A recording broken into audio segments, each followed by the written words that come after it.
Greenhaven had been one of the last standing human settlements, a walled-off city of survivors that had held out for nearly a decade. The infected were relentless, but the walls had endured. Until now. A desperate voice crackled over the settlement's PA system. "They're inside.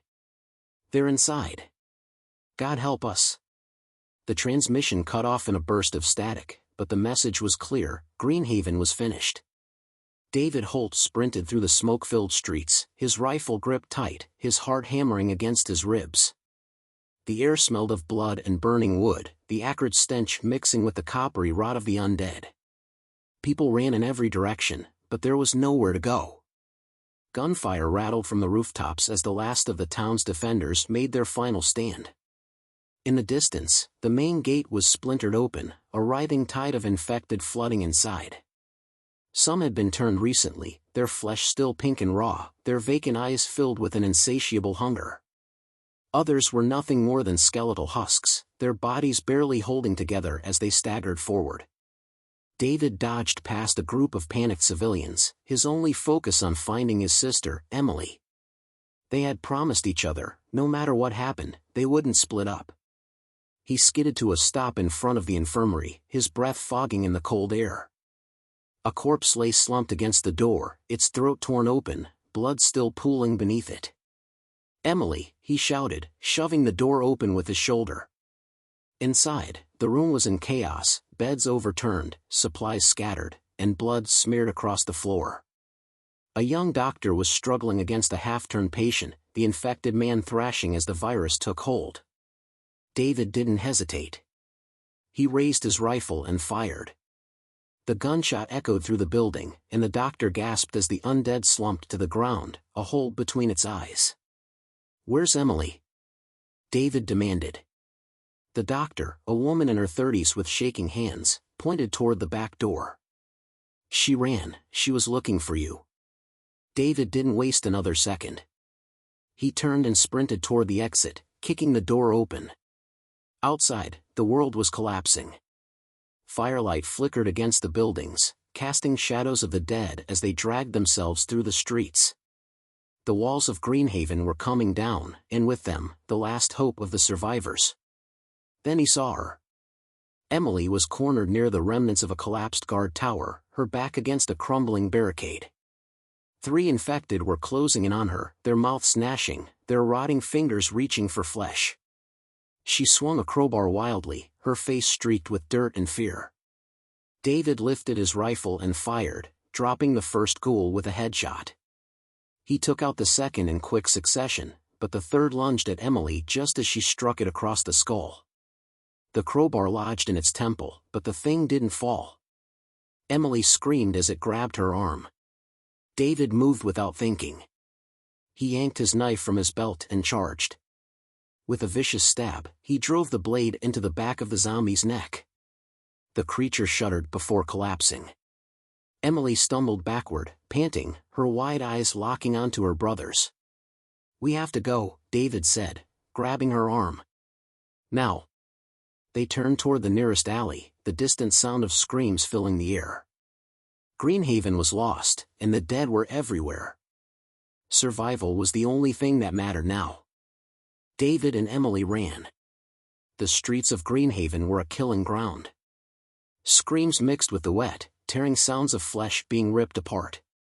The scent of death clung to the air, thick and suffocating.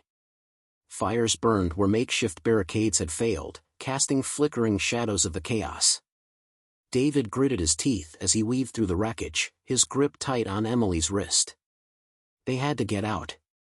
There was no saving this place. Up ahead, a group of survivors were trying to escape through a side gate. The heavy metal doors were half open, and beyond them, the dark forest stretched into the unknown. "We make it through that gate, we live," David said between gasps. Emily nodded, but doubt flickered in her eyes. "And after that? We'll figure it out." They weren't the only ones with that plan. A swarm of survivors flooded toward the exit, pushing, shoving, trampling over bodies. The undead were closing in fast. A man reached the gate first, panting as he grabbed at the doors. "Come on, help me," he yelled. Others rushed forward, but before they could force it open wider, something moved in the darkness beyond. The infected had gotten there first.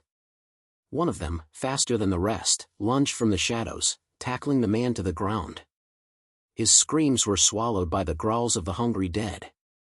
The crowd panicked. People shoved against each other, trying to force their way through, but the infected were too many. The gate became a trap. David yanked Emily toward an alleyway. "Forget the gate." "But look at them." He pointed to the writhing mass of bodies, the blood pooling at their feet. "They're not making it." Emily's face twisted in horror, but she followed him without another word. The alley was tight, littered with debris. David vaulted over a fallen dumpster, Emily scrambling behind him. The sound of feet slapping against pavement echoed through the narrow space. Then a new sound, something wet. David barely had time to react before an arm shot out from the darkness. A woman, her face half-eaten, lurched toward him from a side doorway. Her mouth stretched wide in a silent snarl. David swung his rifle like a club. The butt of the gun cracked against her skull, but she barely staggered.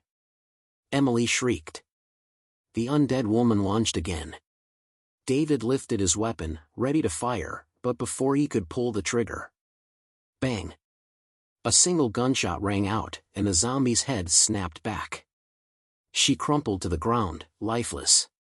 David spun toward the source. A man stood at the end of the alley, lowering a smoking pistol. He was tall, broad-shouldered, his face lined with exhaustion but still sharp with focus. He wore a tattered military jacket, a rifle slung over his back.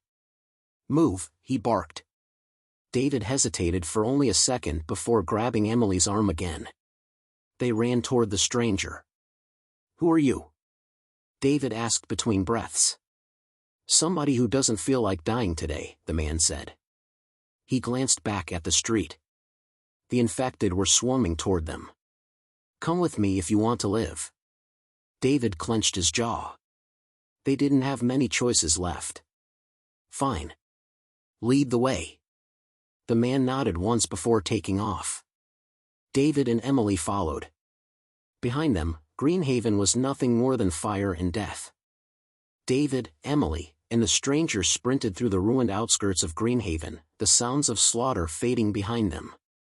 The night air was thick with the stench of decay, and every distant scream was a reminder that they had barely escaped. The stranger led them toward a collapsed section of the outer wall, where an old drainage tunnel cut beneath Greenhaven's perimeter. He motioned for them to crouch. "We go through here," he said, his voice low and controlled. David studied him warily. "And then what? You got a safe house or something?" The man exhaled sharply, gripping the strap of his rifle. "Name's Cole. And no, I don't have a damn safe house. But I know a place we can lay low. If we keep moving, we might have a shot." Emily, still catching her breath, wiped a smear of blood from her cheek. "What kind of place?" Cole checked his pistol, chambering around. "An old survivalist bunker about 20 miles east. Could have supplies. Could be empty. Either way, it beats waiting to die out here." David considered their options. Stay in the open and be picked off by the undead, or take a risk on this bunker. "Fine," he said. "But if you try anything..." Cole smirked. "You'll what? Shoot me?" "Go ahead, but I'm the only one who knows how to get there." David scowled, but said nothing. Cole ducked into the tunnel first, motioning for them to follow. The air inside was damp and foul, but it was their best shot at getting out unseen. For a few minutes, they crawled in silence, the only sounds their own breathing and the distant, muffled groans of the dead. Then Emily spoke, her voice barely above a whisper.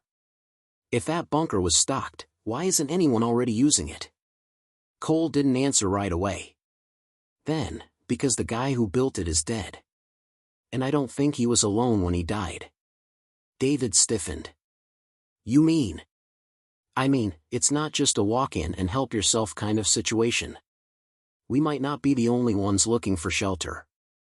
The silence that followed was heavier than the darkness around them. When they emerged on the other side of the tunnel, the city was behind them.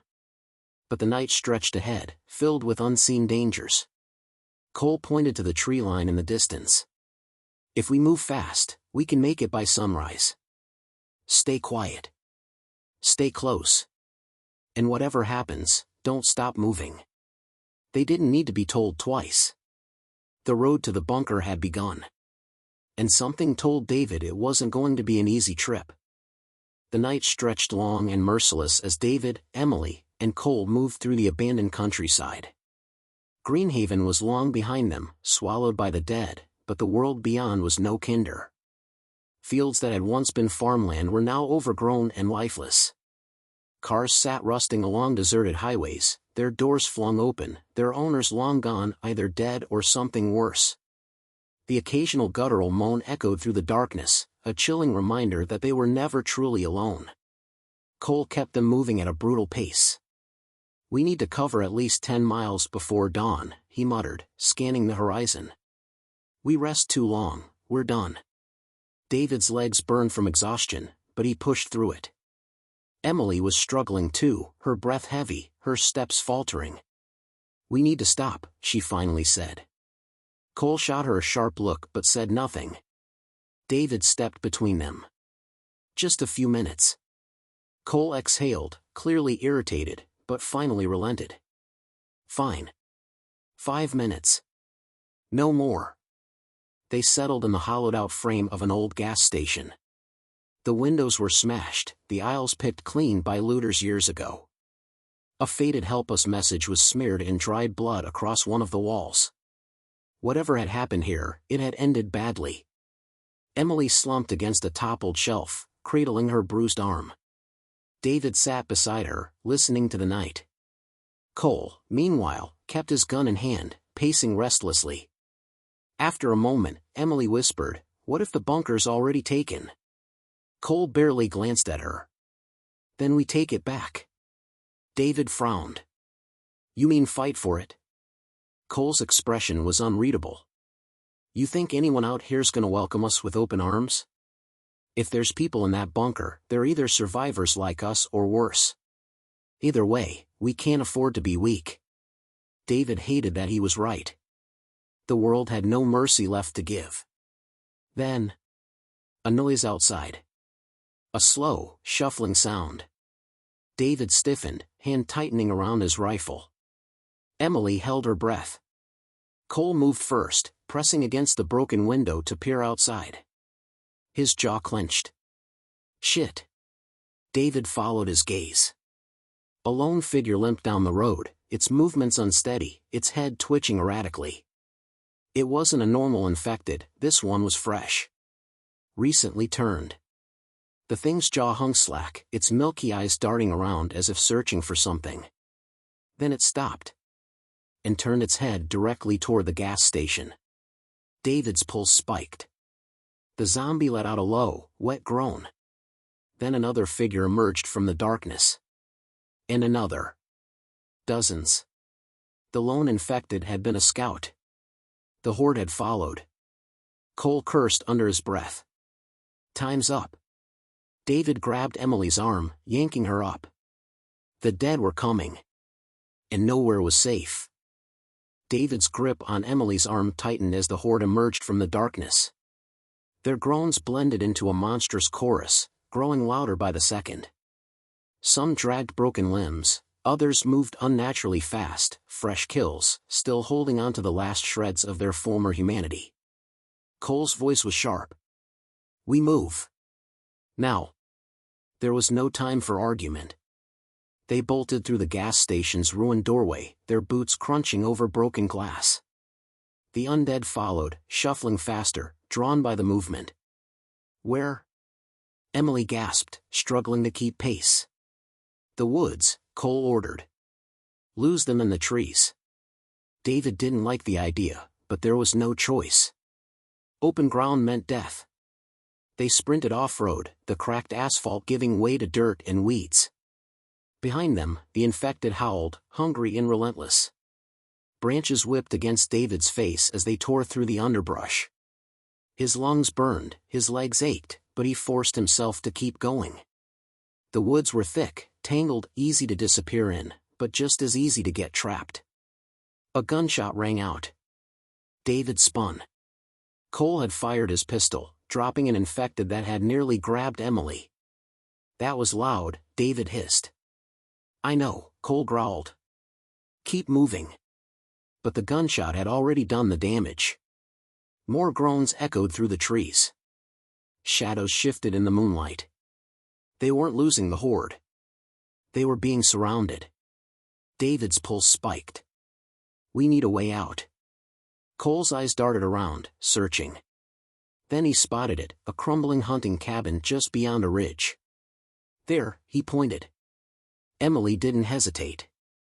She ran, David close behind. Cole was the last to reach the cabin, slamming the door shut behind them. He jammed a chair under the handle as the first undead slammed against the wood. The walls trembled. "They're going to break through," Emily said, her voice tight with fear. David scanned the room. The place was stripped bare, except for a rusted hatch in the floor. "A cellar," he breathed. Cole didn't wait for permission. He yanked the hatch open. A musty, rotting smell wafted up, but it was their only option. "Down. Now." David helped Emily inside, then dropped down after her. Cole followed, pulling the hatch shut just as the cabin door gave way. The sound of crashing wood filled the air. The undead had arrived. In the darkness, David held his breath. If they heard anything, they were dead. The only thing separating them from the horde was a few inches of rotting wood. And David wasn't sure it would be enough. David kept his breath shallow, listening to the chaos above. The cabin groaned under the weight of the horde. Feet shuffled, bones cracked, and low, guttural snarls filled the air. The infected were searching, sniffing, clawing, hunting. Emily clung to David's arm, her body trembling. Cole crouched near the cellar hatch, his pistol raised, but he didn't fire. A gunshot now would mean suicide. David's eyes adjusted to the darkness. The cellar was small, barely more than a dirt pit lined with old shelves. Mold-covered jars sat forgotten in the corners, and the air was thick with decay. Then David spotted something, a second door, half buried under broken crates. "Cole," he whispered, pointing. Cole moved fast, shoving debris aside. The door was reinforced steel, rusted but intact. He pulled, but it wouldn't budge. Locked. Above them, the cabin trembled. A heavy thud rattled the hatch. The undead had found them. David's heart pounded. "We don't have time." Emily yanked at the steel door, panic in her eyes. "It has to open. It has to." A screeching wail from above. The hatch cracked. Splinters of wood rained down as rotten fingers clawed through the gaps. Cole didn't hesitate. He spun, raising his pistol. "Wait." David shoved him aside and grabbed a rusted crowbar from the floor. He jammed it into the steel door's frame and pushed with everything he had. For a second, nothing. Then, a grinding snap. The lock broke. David threw the door open. Cold air rushed in, carrying the scent of damp earth. A tunnel. "Go!" Cole barked. Emily scrambled through first, disappearing into the darkness. David followed. Cole was last, slamming the steel door shut behind him just as the hatch above shattered completely. The last thing David saw before the door sealed was a pale, bloated face lunging toward them. Then, silence. Total darkness. Only their ragged breathing filled the tunnel. David turned to Cole. "Where does this lead?" Cole took a shaky breath, then let out a short, humorless laugh. "Hell if I know." Emily exhaled sharply, half laughing, half crying. David shook his head. "As long as it's not back there." For a moment, none of them moved. Then, without a word, they started walking. They didn't know where the tunnel led. But as long as they were alive, they still had a choice. To fight. To survive. To keep going. The end.